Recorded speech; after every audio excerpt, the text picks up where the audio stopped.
Okay, so thank you everyone for waiting. It is now 3:03. I think we are at a good time to start the webinar. So let me just hand over to my colleague, Adam Catchpole. Hi, good afternoon. Hopefully everybody can hear us clearly. We will do our best to talk up. This afternoon, just for the next 60 minutes, we're going to run through the Net Zero for the Net Zero Week, overview of the UK CCUS and hydrogen landscape. We're also going to touch on GGR and BECCS new scheme business models. But before we get stuck in, let's do a bit of housekeeping. We will be recording the session. Cameras are off, and also people should be kept on mute throughout the session. Questions are welcome throughout. Please add those through the Q&A, and we will answer those questions at the end. And all being well, we should be wrapped up within 60 minutes. So as I say, what we'll do is we'll just have a quick cover off of who we are, what we do, what LCCC does in the energy landscape. We'll go through Megha to my left here. We'll go through CCUS, and Dan to my right through hydrogen, and then Gabby over here on this side will go through the GGR and BECCS new scheme business models to give you an idea of what's coming. Next slide, please. So back in 2014, I think the important date is when LCCC was formed. We were formed coming out of the electricity reform at the time. Our mission in the early days was to look at investment contracts and effectively the CFD to shape it, and that's turned into our mission where we are today, which is to shape and implement schemes which enable low carbon investment at the least cost to the consumer. Our vision every day is to accelerate the delivery of net zero, and we do that through a number of things. One is the CFD scheme, one is the capacity market, and then on to new schemes, which I'll cover. As we go through accelerating net zero, what we've calculated here is approximately 1/5 of all emission reductions required between now and the end of the 6th carbon budget will be delivered through our schemes here at LCCC. What we have is a cycle of growth, really. So the more CFD contracts we manage, the more support we give to the capacity market, the more we learn, the more key relationships we develop in the industry. So it helps us roll out new schemes, working through obviously the rollout currently of carbon capture into the hydrogen development of the hydrogen economy. And all of that information plays back into our lessons learned and feeds back into how we develop new schemes with government, advising on new scheme design and market design. Next slide, please. Just a little roundup of what we've delivered over the last 10 years. We're now 10 years old this year. We've mobilised 61.4 billion of private investment up to AR5 through low carbon projects. In the CFD itself, there are around 12 technologies, which we'll cover off in a second. In the capacity market, we're looking at 407 capacity providers currently coming through the scheme that we're administering. And with that, there's 239 now renewable electricity contracts, which equate to around about 30% of Great British Energy's demand. Next slide, please. Just to cover off those technologies to give you an idea of what's in the portfolio and what are in the pots. I won't go through them all because you can see them on screen.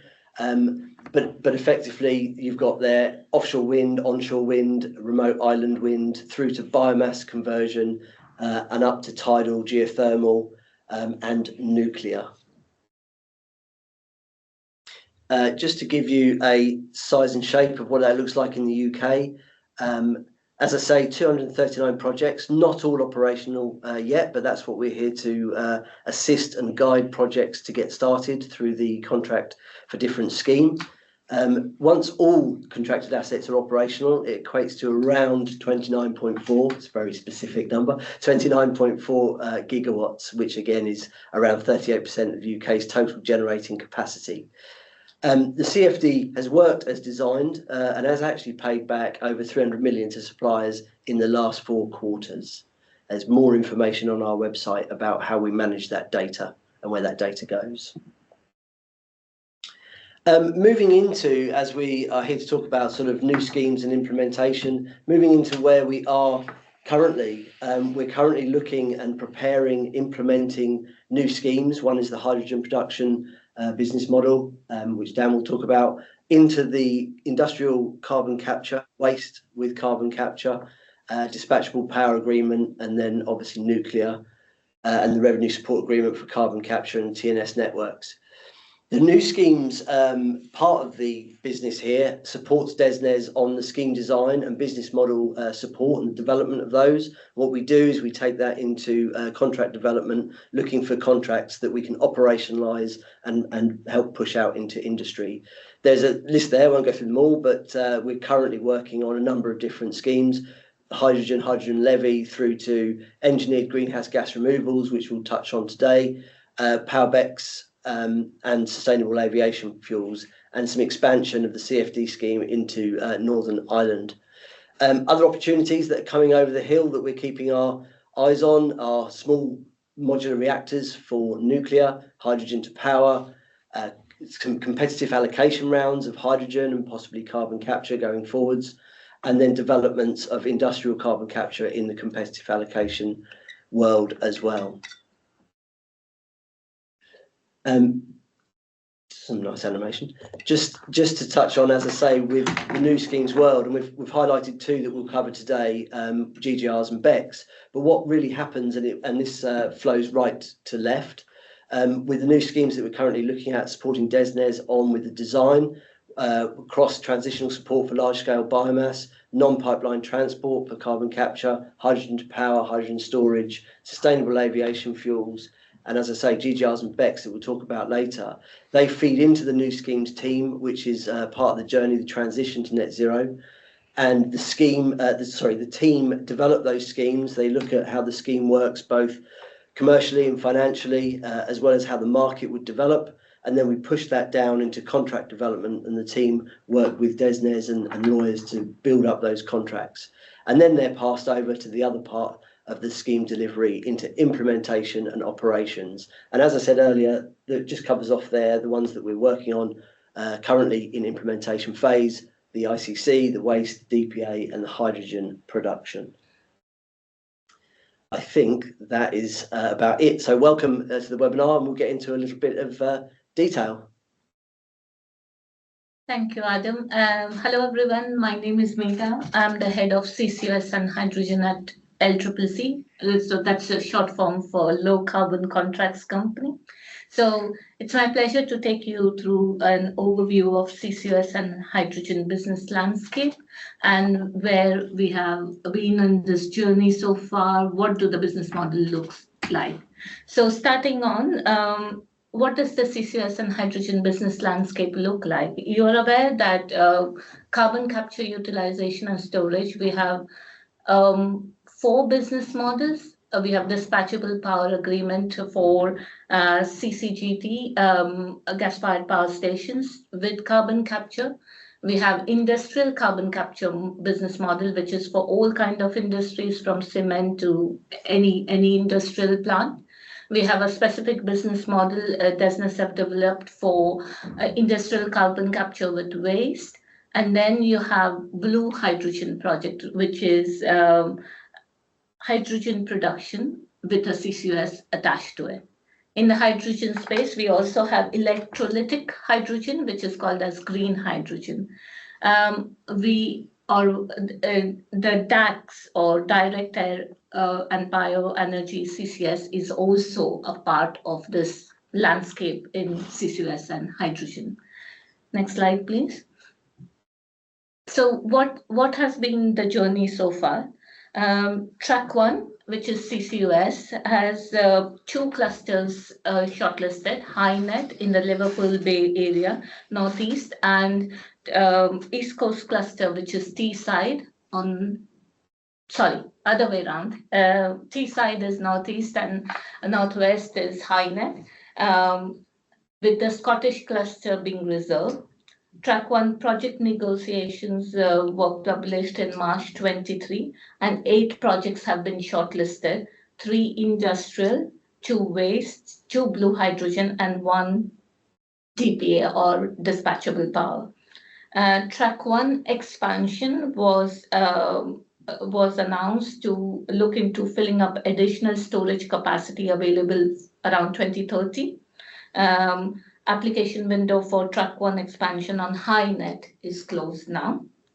Track 2 was announced by the government in the sequencing process. The two clusters that were shortlisted were ACON and YKIT. And then hydrogen allocation round, which is for electrolytic hydrogen, is called HAR. 11 projects were announced successfully, totaling a capacity of 125 megawatts in December. HAR2 application window has now closed. So there's a lot of movement in the hydrogen and CCUS space that has been going on. So what is the basis or what is the spine of all this business model? It is the successful CFD mechanism to drive costs down. So CFD is a mechanism that LCCC have been successfully administrating in the ECFD, which we call internally, which is electric CFD portfolio. So Adam took you through that. We have a massive electric CFD portfolio across wind, solar, biomass, thermal, all technologies. And what is the basis of CFD mechanism is a cap and a collar mechanism. So a generator of electricity agrees a strike price. If the market is trading below the strike price, then LCCC tops it up. But if the market is trading above the strike price, then the generator pays back to the LCCC. This mechanism has been extremely successful. This scheme is funded by supplier obligation levy and is mandated by UK government. So on the basis of this scheme, when we started in 2010, we had 7% of electricity generation which was renewable, to now which is 40% on the grid is renewable. And because of the surety that this mechanism offers, the strike price per megawatt has dropped. Just to give you some numbers from I think I can't see it from here from the screen, but from 150 megawatt pound megawatt per hour to circa 40. So there is a drop of 75% down. So that is the beauty of the CFD mechanism, that over a period of time, the market has got more comfortable with it. First of its kind technologies in wind and power, which were not nascent, but new technologies 10 years ago, are now so known to the market that the strike price has come down and more projects are being invested into. Based on this mechanism, if we go to the next slide, the same has been used as a building block in the CCUS and hydrogen business model. What it does is it makes the models attractive and investable, bringing in private finance. They are flexible with equitable risk sharing. Therefore, it removes market barriers to entry. There's revenue certainty, so projects can go ahead and put in their equity stake into it, and there's a long-term revenue certainty over the life of the contract, and it's a reliable mechanism of CFDs. We have been a counterparty to a number of projects over the last 10 years, and therefore we are a credible and known counterparty in the market to be able to handle such kind of projects. So this in total enables the investments for delivery of decarbonization, affordably and sustainability. So CFD mechanism is the core of all CCUS and hydrogen business models. We'll go on to the next slide. Thank you. So I will now take you through how the CFD mechanism has been used in all the various business models. We'll start with dispatchable power agreement, which is power CCUS. So the aim of power CCUS is two things, really. It is to incentivize power, dispatch flexibility, dispatching flexibly in a mid-merit order. It is to make it affordable, and it is decarbonization of gas-fired power station, and to make the project investable as well. So DPA is a type of a CFD mechanism comprising of two components. It's easier to explain in the next slide, please, in terms of a diagram. So what basically it does is it is made up of two parts in terms of a payment mechanism. There is one which is availability payment and there is a variable payment. The availability payment is to ensure that all income that a plant that goes into investment of a plant, along with its merchant revenue, i.e. capex, has a reasonable rate of return, and it also covers TNS, capacity charge, and network charges. When you have a flexible dispatchable power that is decarbonized, you are attaching a carbon capture plant to it. So when you produce power in a mid-merit order and dispatch it to the grid, you are also putting the carbon and sequestering it through the TNS network. So that is what the availability payment does. The second part of the payment mechanism is the variable payment. This gives an advantage to a CCGT, CCS-enabled CCGT or a DPA project to go in mid-merit orders. So they sit just behind renewables, but before the fossil producers. And it also covers, it also has a component of the TNS payment.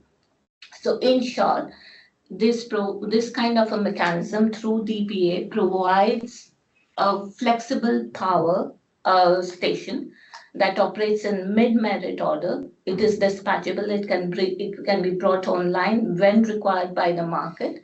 They sit behind renewables, but ahead of other fossil generating stations, and also are bankable because the revenue is guaranteed through the payment mechanism. So that's an overview of the DPA. We move on to the next business model, which is the industrial carbon capture business model. So the ICC business model is basically of two types. Well, you have ICC, industrial carbon capture, called ICC in short form. One is for industries, as I said, for cement, steel, and there is a specific one for waste. Again, this is a private law contract up to 15 years. It is the basis of this business model is, let's take a cement plant. It is right now emitting into the atmosphere. If you attach a CCUS plant to it, it captures carbon and then sequesters it into the sea through a TNS network. So you have decarbonization. To be able to do the CCUS plant, the model is paid on the basis of tons of carbon captured. It is again based on contract of difference model, and it has specific risks that makes the plant party is not the right word. It is the emitter whole to be able to recoup their investment. So that's the basis of the industrial carbon capture model. There is capital grant funding available for portion of capital cost currently for the track 1 projects to mitigate certain risks of the project. So again, the whole emphasis is to decarbonize sustainably using the CFD mechanism. So I'll take you now through the industrial carbon capture, so ICC business model payment, and how it is keeping the emitter whole. If we look at a plant, we have capex, opex, and then we have a return on investment.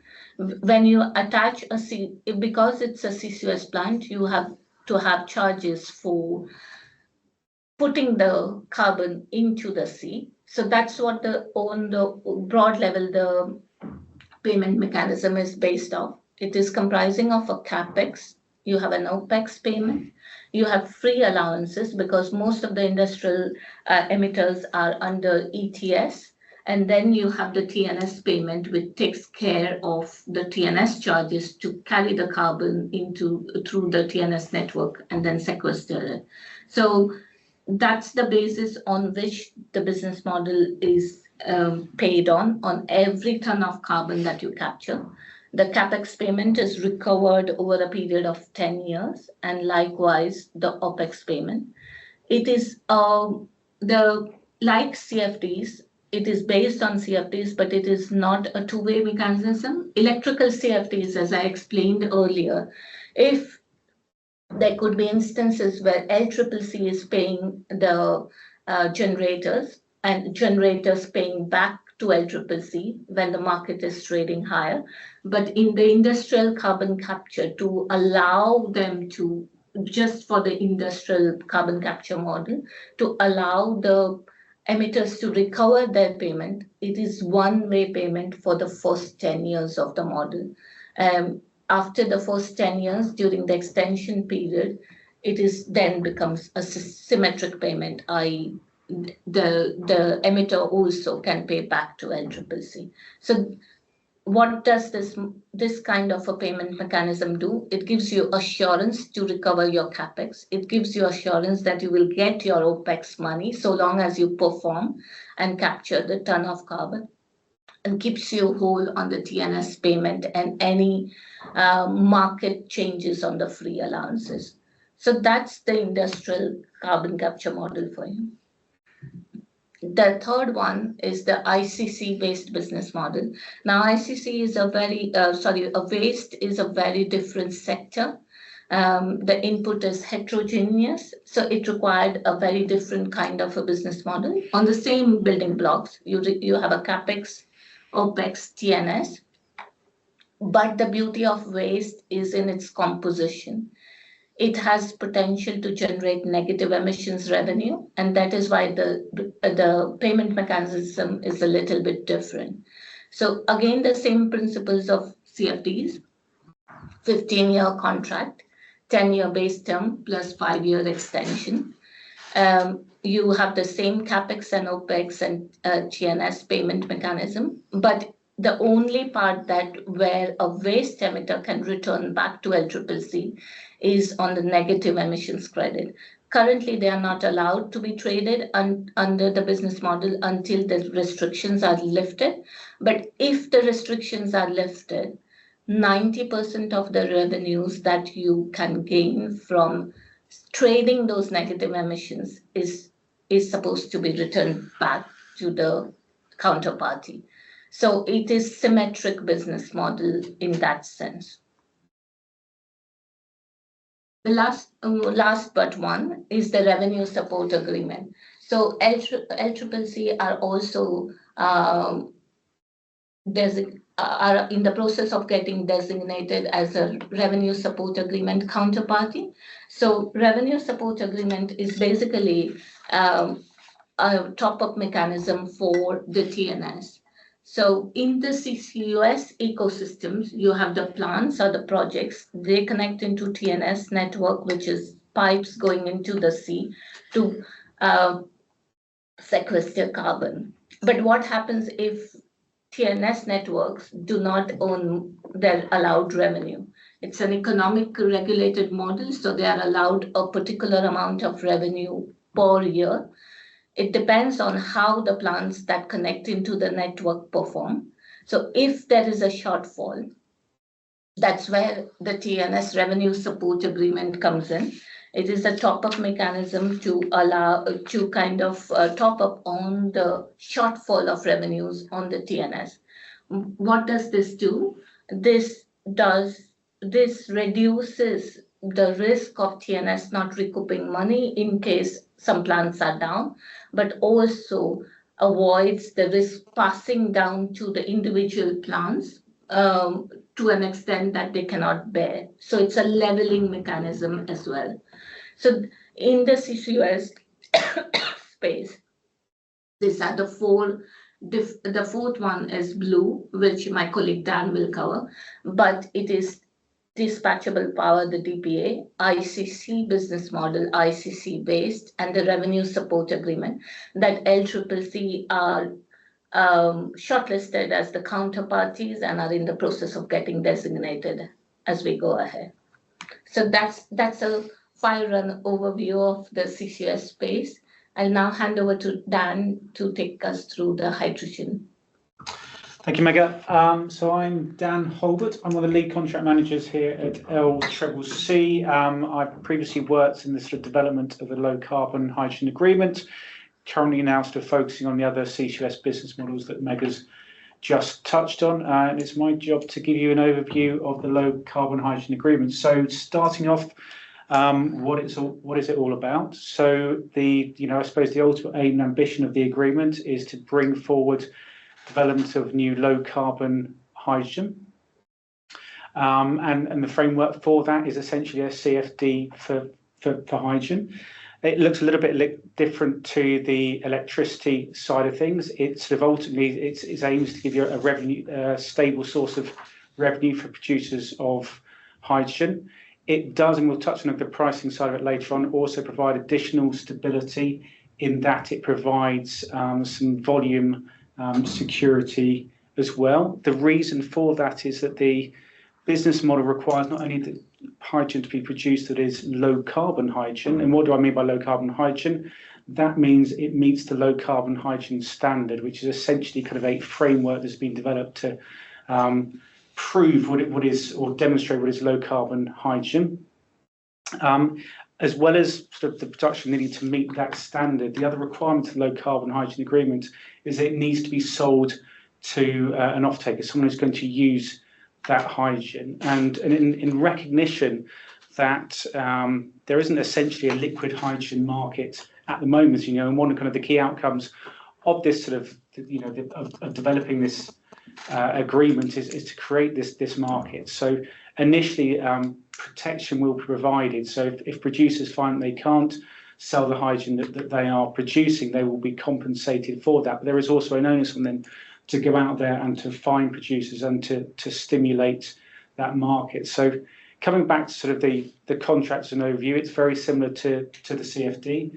It's a 15-year private law agreement between ourselves and producers of hydrogen. As I've said, there's a requirement to sell that hydrogen to meet the low carbon hydrogen standard. Also, another sort of difference between this agreement and the CFD is that there's a volume cap on it. You can't just go and produce as much hydrogen as you would like to. There is a kind of a volume cap that's set sort of up front at the point of allocation. Once that is reached, or if that is reached, the agreement is then terminated at that point. So in this way, I suppose producers kind of are getting sort of certainty in terms of sort of the revenue that they can receive, but there is a limitation that they can't be overcompensated against that initial business case that they were allocated the contract against. Okay, next slide, please. So I'm cringing as I try and think about how I'm going to take people through this. So this is the main form of payment under the hydrogen production business model. So there's a difference payment the same way as there is for this standard electricity CFD. So how does that work? Well, in the world of the electricity CFD, you have a strike price. So you have that in the low carbon hydrogen agreement. That's the green line you can see sort of moving from left to right that kind of stays flat. You also then have in the electricity world a reference price, and that reference price is a market traded price for electricity. Now, I've touched on this already. One of the fundamental issues that this business model is trying to overcome is to create a market for hydrogen. There is no market for hydrogen, therefore there is no recognised reference price. So what you have here are the other two lines that then sort of fall out of that. So we've got two lines here. The line that is in yellow, that is the sort of the price for natural gas. And then we have the blue line, which is an achieved sales price.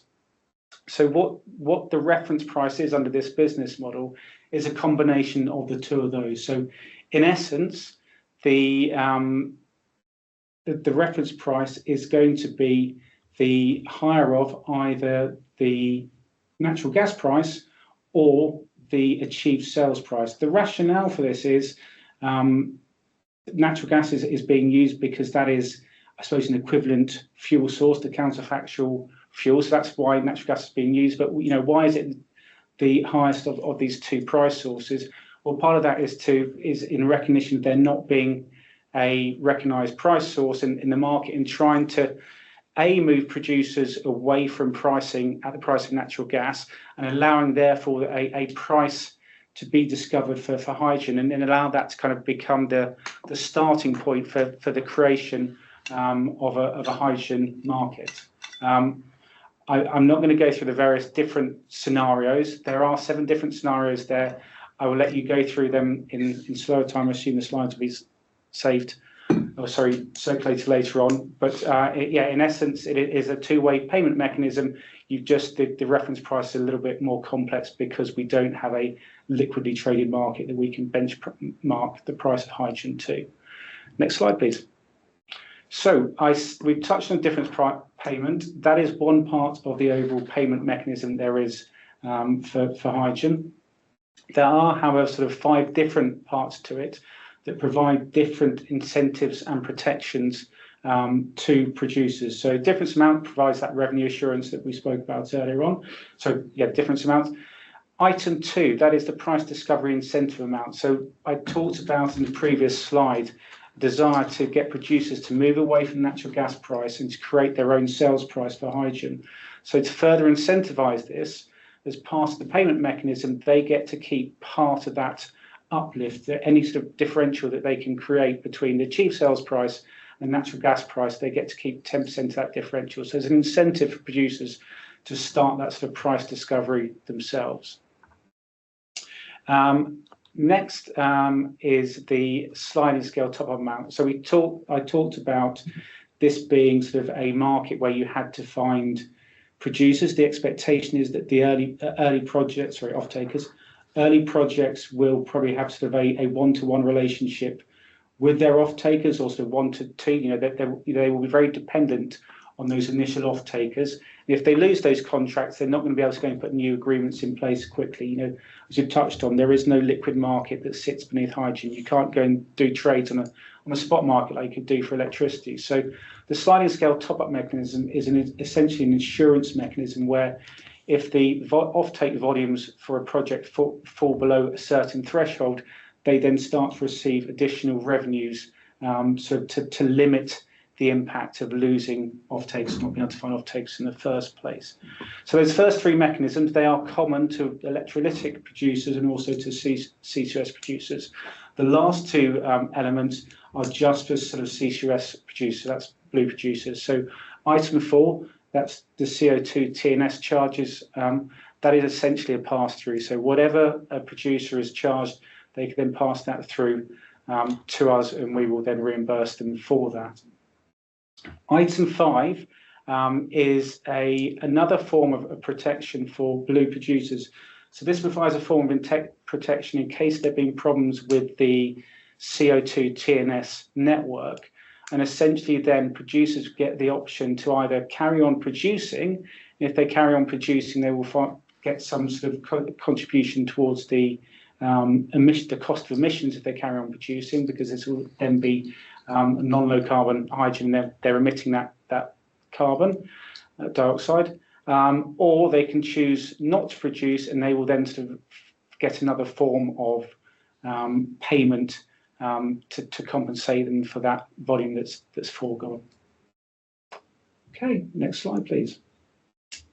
The next slide is really sort of just a bit of a mop-up in terms of kind of the CCUS and hydrogen piece, just to kind of give an overview of what that ecosystem looks like. It's somewhat complicated. If we've got sort of our producers, emitters and generators kind of sitting in the middle, and sort of that there are then sort of for them to get their payments and to be a whole, there's various different actors that are part of that system. So there's obviously low carbon contracts company who will pay them or they will pay us depending on sort of what those price differentials look like. We will need to work out what the cost of running those schemes are. So we're going to be heavily dependent on our internal kind of analytics and forecasting teams to understand what those payments are going to look like going forward. We will be getting payments from either government or levied funding, depending on how they are funded and depending on when that funding kicks in. There's also going to be sort of quite a kind of monitoring and reporting overhead as part of all these schemes. There's going to be a requirement to demonstrate that the carbon intensity of fuels that have been used, a requirement to understand the amount of carbon that's been captured, demonstrating low carbon hydrogen standard is being met. So that there's a whole load of verification exercises that sit off the back of these contracts to demonstrate that they are delivering decarbonisation that they have committed to.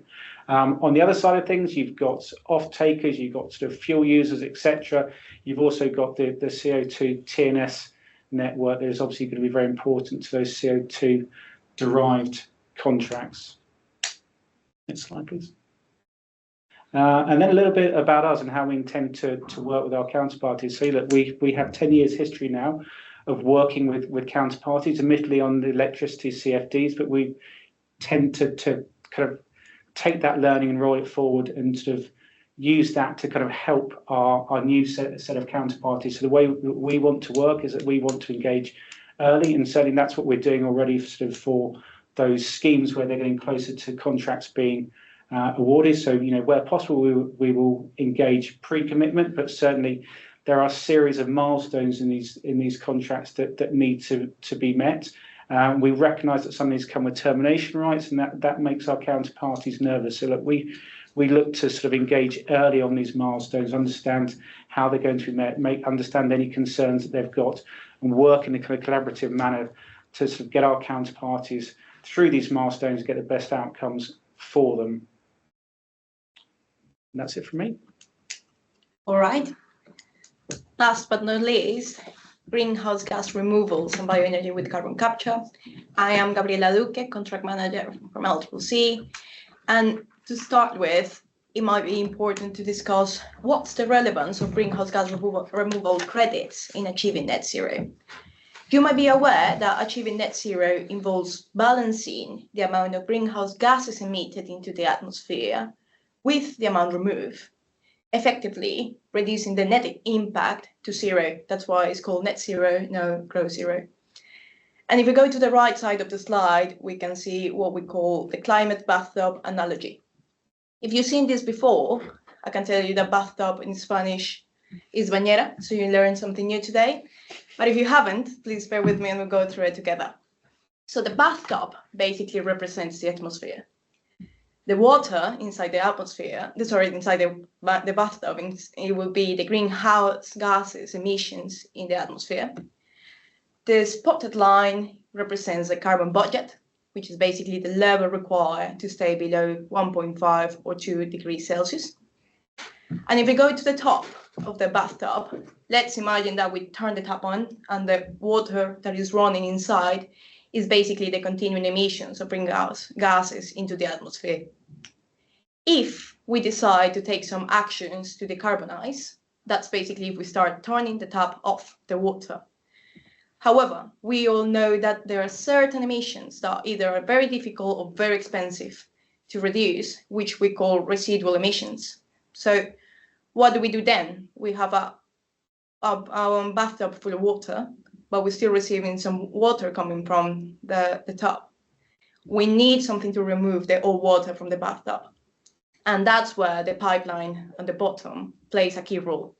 Carbon removals. Basically, the main purpose is to remove CO2 out of the atmosphere and store it safely to offset or compensate for the residual emissions. And all these analogies basically to say, net zero target is only achievable through combining both emissions reductions and greenhouse gas removals. All pathways that limit global warming to 1.5 degrees Celsius involve GGR offset for residual emissions. That's important for greenhouse gas removals, and that's basically the relevance of these business models. Can we go to the next slide? And this is just a brief summary of where we are in the development of the business model.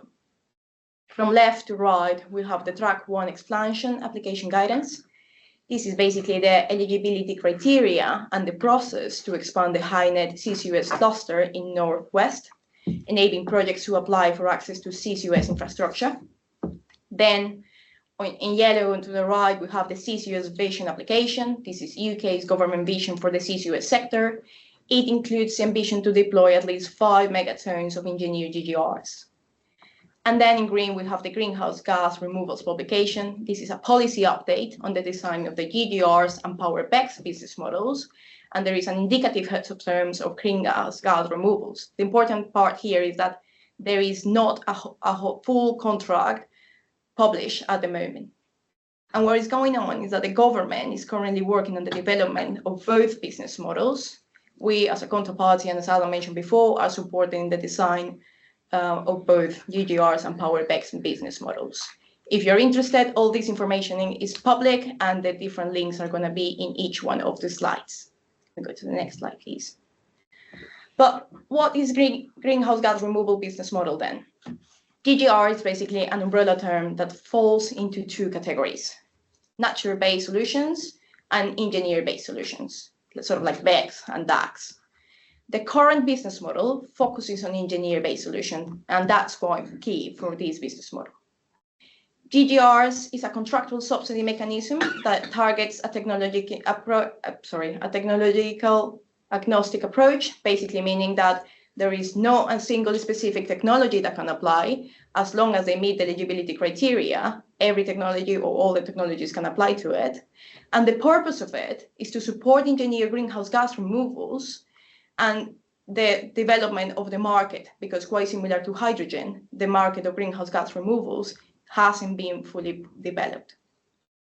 These are just some minded positions of the current business model. It's going to be likely to be a contract of 15 years. It's going to be based on the contract for difference structure, but it's going to be paid on volumes of greenhouse gas removal sold. So basically, we were going to have a strike price minus reference price times the volume of GGR credits that have been sold. The reference price, similar to hydrogen, is going to be the cheap sales price, basically because the market had the same characteristics in the sense that it's not quite liquid yet. It's very difficult to benchmark a price. And as a result, the cheap sales price is going to be the reference price. And volume support for shortfall sales is basically the government understands that the market is not fully developed, particularly the demand side of the market. And as a result, if the business model is going to be paid based on volume of sold GGRs, there is a risk on volume support for the shortfall on sales. And the government is currently working on developing a contractual mechanism to address this risk. Similar to hydrogen, there is a PDI, or price discovery incentive, basically to incentivize developers to achieve higher prices. And credits need to be issued under the UK GGR standard and methodologies, but we will expand on that just in a minute. No, I'm not going to spend much time here. This is the overview of the payment mechanism based on the public information at the moment. There is not much detail, but we're going to have a TNS charges fee, similar to the other business model. It's going to be calculated and paid separately to the strike price, following the CCUS business models. We're going to have a strike price. It's going to be agreed upon negotiations, and it should reflect the CapEx, OpEx, and allow return on investment. And then we're going to have a reference price that is going to be the cheap sales price that is going to work together with a PDI, price discovery incentive, and a volume support for shortfall sales. Now, as for GGR standards and methodologies, we understand GGR standards as those requirements and procedures to accurately quantify the amount of CO2 removed from the atmosphere and permanently stored. And what this means basically is that all the carbon that is being removed does not necessarily relate or equals to the same amount of credits if we consider all the different emissions related to the project or to the supply chain. These methodologies basically is going to give us all the parameters to define how many credits result from capturing X amount of carbon. The government commissioned to conduct an independent review of the existing GGR standards and methodologies of GGR at the moment. And the conclusions were basically that at the point of review, no single standard will be appropriate to cover all GGR technologies. And although endorsement of combination of methodologies might be suitable, these could lead to potential inconsistencies as they evolve. So different methodologies, let's say, could have a variation of frequency reporting, but most importantly, different methodologies could lead to different amount of credits based on the same amount of CO2, which is quite challenging to address in the business model. So based on the report, based on consultation feedback and some wider policy, the government intends to develop methodologies supporting the business model rather than endorse one or multiple party methodologies. And that's why the government would only support GGR credits that are being delivered using the GGR defined methodologies approach. Can I go to the next slide, please? Now let's move on to BECCS business model. BECCS is going to be an independent business model from GGRs. And it is a contractual subsidy that supports both the generation of greenhouse gas removals and the generation of electricity. That's one of the main differences with the greenhouse gas removals. The BECCS business model is going to support projects capable of generating and exporting minimum 100 megawatts to the electricity grid. So you may see some BECCS projects that are going to be under the GGR business model, probably because they don't meet these criteria. If they do, they're going to be supported under the Power BECCS business model, and they're going to receive subsidy on the electricity side and on the carbon side. In the consultation document that the government published, they call this dual payment. Dual in the sense that there is going to be a CFD-E electricity and CFD-C for carbon. The carbon side of the BECCS business model has been developed in tandem with the GGR business model to ensure alignment wherever possible. So all the different elements that we have discussed just previously are going to be applicable for BECCS business model. So just some mind-and-term positions. It's also going to be a contract term 15 years. The contract for different structure is going to be paid on volumes of GGR sold for the CFD-C carbon and electricity generated for the CFD-E side. Reference price, we're going to have two reference prices. We're going to have one for carbon, a cheap sales price, and one for electricity, which is the baseload market reference price. And it's the same that is currently being used for baseload generators under the renewable CFD. We have volume support, price discovery incentive, and same guidance around GGRs being issued under the UK government standard methodologies, just as the GGR business model. And finally, can you click it? Oh, sorry. Yeah. Designing a business model is like finishing a puzzle, putting all the pieces together so it works coherently, hopefully, in one final contract. We know that it's a dual CFD. We know what the reference price for the carbon is going to look like. We know what the reference price for the electricity side is going to look like. The current work focuses, among other areas, particularly in defining clear supply chain emission thresholds and sustainability requirements that feedstock need to meet. This is going to be a key element of this business model. And just to conclude, both GGRs and BECCS are still in development. All this information is based on publications from the government. All the links are in different slides. And please, if you have any question, feel free to ask them and to reach out. Thank you so much for your time. Okay, so now we can move on to the questions. So again, our Q&A is open on the MS Teams. We will be looking over the questions just to see the content. So if you have any questions that are unanswered from this session, please don't worry. We will reach out to you in email, just some of the content. Sometimes we need to double check with our teams to make sure that the information is accurate. So yeah, let's just go through the questions.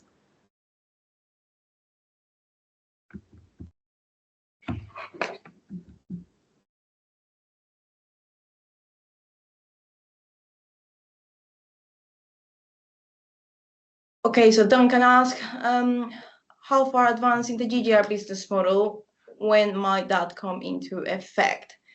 Well, currently the GGR business model is just as what we have discussed. We have an indicative heads of terms and a policy update in certain key areas. The timelines have not been fully published. And hopefully with the new changes in the government, we might have new news shortly, but there is nothing else public at the moment.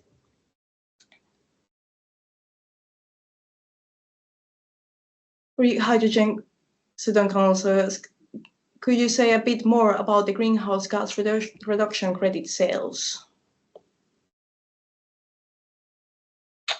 I mean, if this is a hydrogen question, I don't think there's a mechanism for greenhouse gas reduction sales for hydrogen at the moment. Yeah, I don't No. think I'm not sure, Duncan. Is this for hydrogen?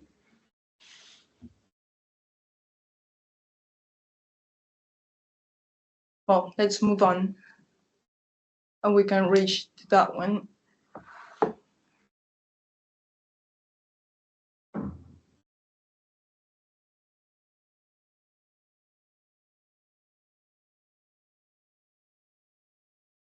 Publish that one on anonymous there.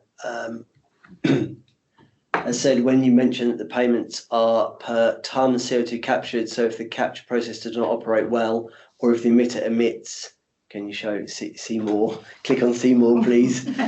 Emitter emits less CO2 versus the agreed plan. This means that the emitter receives less revenue, so the emitter takes the risk. No is the answer. It all depends on whether it's the emitter's fault or the TNS operator's fault. So in a scenario where you have a TNS outage caused by the TNS network operator, the emitter is made whole. Under the ICC, it's a deemed CO2 rate. So we would make sure that revenue support covers 100% of what you thought you could have captured had the capture plant, the TNS network been available. So if it's the emitter fault, yes, you take the risk, absolutely. If it's TNS network, then the TNS, we make you whole in the contract. So, yeah. So, why these mechanisms need if there was a appropriate price for carbon emissions? I think if it's an interesting question. I think this comes back though to sort of comparisons with the CFD. There's a price for electricity. What there isn't is a long-term stable price that people can go and pin their projects against and get some price certainty for. So there's a possibility that a carbon emission market will it is there. It's illiquid, but is there ever going to be firm pricing out for 10, 15 years that projects need to make their investment decisions? Okay, we have 5 minutes left, so I think we have time for maybe 1 or 2 more questions. There's actually quite a few, but again, don't worry if we did not manage to get to you today, we will reach out to you over email. Publish that one. This one? Yeah, publish that one. No, Nate, I see you've asked quite a technical question there in terms of the technology involved, and I just wanted to reach out and touch on that because you're absolutely right. Carbon capture doesn't necessarily mean capturing carbon and sequestering it underground, and it's interesting actually. And what we're seeing is, and I think it's best to probably look online at some of those projects that were in the early stages of the Track 1 shortlisting, because there's projects there that look at calcium carbonate and the removal of carbon through the lime process in cement. I'm not technically a cement person myself, but there is other technologies there, other technologies that are considered. So it'd be really interesting to see them come through because the business models they do cater for other technologies. I think there's probably other bits in terms of the strike price. I would direct you to perhaps look at the administrative strike price information published by DESNZ. It gives you a good indication of how strike prices are built up and how they work, which we can share after. We'll share a link in the slides. So let's just go with one more question, then we can wrap up for today. So I think whether one of the questions is whether the slides will be available. So the answer is yes. Yes. So the webinar will be circulated to attendees of the event, and we will also be uploading it onto our corporate website. Okay, so we have one from Olivia. How does the integration of GGR into UK ETS impact the business model? Definitely something that is being considered.